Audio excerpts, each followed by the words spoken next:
Hindi napapayagan ng Commission on Elections ang pagkakaroon ng substitution ng mga tumatakbo pagkatapos ng huling araw ng filing of candidacy sa October 8 para sa 2025 midterm elections. Ayon sa COMELEC, ito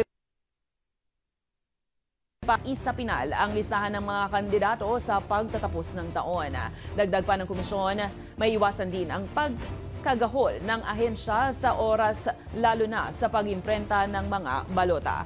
Inasahang isa sa publiko ng COMELEC ang resolution nito sa susunod na linggo matapos mapagdesisyonan ng simula ng campaign period at Gondan.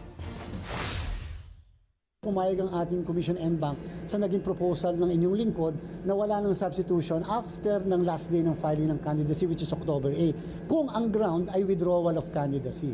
Pero pwede pa rin magkaroon ng substitution kung ang reason ay dahil namatay yung kandidato o dahil na-disqualify ang kandidato, basta yung papalit ay parehas ang family name at belonging to the same political party. So,